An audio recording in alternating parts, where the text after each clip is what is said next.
Lección 10 de Edilus. Una vez terminada la geometría del modelo del edificio, incluido las cargas de los elementos y los materiales, estamos listos para poder lanzar el cálculo de la estructura. La fase del cálculo viene gestionada, como hemos visto anteriormente, por el menú Cálculo, y es posible lanzar el cálculo por pasos, como puede ser el modelo estructural y planos de forjado, los esfuerzos, las comprobaciones, las armaduras y documentos, y los forjados. Por último, podemos lanzar el cálculo completo, el cual contempla todos los cálculos de la estructura. Al término de la primera fase del cálculo, el modelo estructural y los planos de forjado, es posible visualizar el modelo estructural, generado automáticamente por el software. Es un modelo tridimensional, en el cual los elementos como los muros, es decir, los elementos bidimensionales, han sido discretizados a shell triangulares. Eventualmente, elementos como las vigas, yacen en hormigón armado o en otros materiales como las hechas de madera, han sido añadidos en el modelo. Estos modelos monodimensionales vienen esquematizados como elementos BIM. Este es el modelo que irá al motor de cálculo de elementos finitos. Podemos notar cómo el programa gestiona la distribución de la discretización shell y cómo por consiguiente el programa lleva cada excentricidad al cálculo de los elementos finitos. El software dispone también de una vista a paneles y bandas de la estructura. Accediendo a esta visibilidad del modelo y seleccionando un panel, notamos la presencia de secciones horizontales. Cuando seleccionamos las bandas, vemos la presencia de secciones verticales. Anteriormente decíamos que el modelo a shell comporta un cálculo de las tensiones. Definidos para las bandas y paneles, las secciones horizontales y verticales representan estas tensiones, las cuales representan los esfuerzos generales, que son los momentos flectores, el corte, fuerzas normales, por lo que seleccionando los elementos en el modelo obtendremos las comprobaciones previstas por la normativa. Además del cálculo, podemos conocer la respuesta de la estructura a los distintos esfuerzos, y por consiguiente podemos conocer previamente y controlar mediante la vista 3D los resultados globales que afectan a todo el modelo. Por ejemplo, podemos ver los desplazamientos que se producen debido al peso propio de la estructura.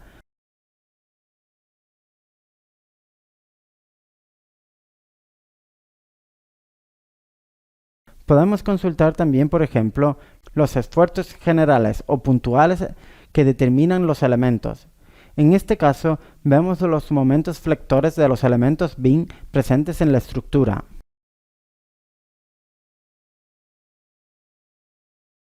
En cuanto a los elementos bidimensionales, es decir, shelf como las paredes o muros, podemos consultar las tensiones.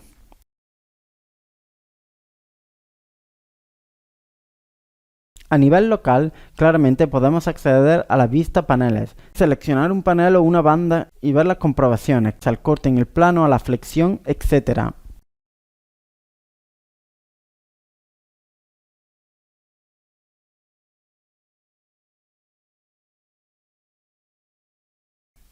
Aparte del cálculo, sabemos que el programa nos propone un diagnóstico general. Este diagnóstico puede presentar un mensaje de error, los cuales no deben asustar al calculista, sobre todo cuando trabajamos en el campo del estudio de estructuras existentes. Es muy simple trabajar a través del diagnóstico general, ya que éstas nos señalan ciertos mensajes de error. Haciendo un clic sobre uno de estos mensajes, el programa nos lleva sobre el panel en error y, además de la caja de herramientas de propiedades dentro del campo de resultados, podemos consultar las comprobaciones. En este caso es la comprobación al corte, que presenta un coeficiente de seguridad menor de 1 y por esto viene señalada en el diagnóstico. Como se indicaba anteriormente en el estudio de edificios existentes, el diagnóstico general no nos debe asustar, por lo que veremos cómo actuar con el diagnóstico general. Cuando estamos realizando las verificaciones de una estructura nueva, una vez lanzado el cálculo, el diagnóstico debe ser correcto, es decir, sin mensajes de errores, ya que la estructura debe soportar el 100% de las acciones previas por la normativa.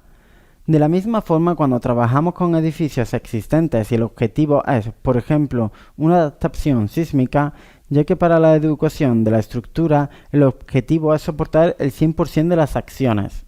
De nuevo, una vez más, en el estado de proyecto debemos garantizar un diagnóstico sin errores.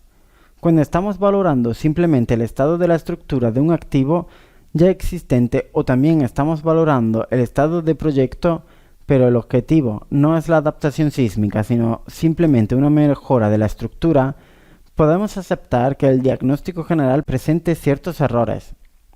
Esto es debido a que los errores señalados en el diagnóstico hacen referencia al sismo máximo, pero cuando el objeto es simplemente un mejoramiento estructural y no debemos garantizar que la estructura tolere el 100% de la acción sísmica, aceptaremos el mensaje de error del diagnóstico general y vamos a valorar la capacidad del edificio en el estado actual o en el estado proyectado mediante el control de las aceleraciones de colapso. Por lo que en la vista 3D accedemos al resultado 3D y, por ejemplo, para los muros en fábrica, si indicamos el corte en el plano, la escala cromática nos reporta la relación capacidad-resistencia expresada en términos de porcentaje. Aplicando un filtro, es decir, llevando la barra a 100, indicaremos al programa de mostrarnos todos los elementos con capacidad menor. En este caso, vemos el elemento en la vista 3D. A partir de las aceleraciones de colapso con respecto a los distintos mecanismos, viene reportado el informe del comportamiento sísmico. En cada caso, las aceleraciones de colapso vienen calculadas, no solo para los mecanismos flexocompresión y corte, sino también vienen calculadas para los mecanismos locales. De hecho, recordamos que el programa efectúa estas verificas en el momento en el que agreguemos al modelo los elementos llamados fachada, sección de cálculo. Mediante este elemento, el programa, y con respecto a esta fachada, efectúa las comprobaciones tanto al vuelco como al pandeo.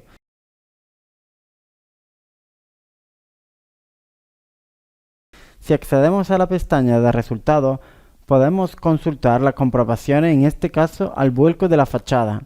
Vemos que viene indicada una comprobación en error. Nos basta ver la posición de las cadenas para intuir que el error está relacionado con la eventual formación de una bisagra en la cota donde están las cadenas, y que este error está relacionado con el muro superior de la fachada, es decir, con la segunda planta. Cuando agregamos al modelo las cadenas, obviamente debemos restituir las comprobaciones a punzonamiento, corte y tracción con el muro. Y para calcular dichos parámetros, todo depende de dónde y cómo ha sido colocada la cadena. En este caso, la cadena ha sido colocada en un suncho de hormigón armado, y como consecuencia la resistencia al corte y el punzonamiento tiene en cuenta de las características del hormigón, y por consiguiente contamos con una contribución mayor que si la cadena se coloca en el muro. De hecho, si vemos el modelo estructural en correspondencia de los elementos shell, donde está la cadena, vemos un elemento de hormigón armado, por lo que este modelo nos permite de forma puntual y local diferenciar los distintos tipos de materiales. El mismo discurso lo obtenemos si vamos a la vista 3D y vemos una ventana. En correspondencia con la shell de los elementos cerca de la abertura, podemos comprobar los distintos elementos, por lo que esta visualización a shell nos permite tener una caracterización local de los elementos. A partir de las aceleraciones de colapso calculadas, el programa nos elabora un documento que es particularmente importante como documento de síntesis, que es la ficha de vulnerabilidad. En esta ficha, preliminarmente, encontramos un resumen de los principales parámetros. Vemos un resumen de nivel del conocimiento de la estructura, de los materiales.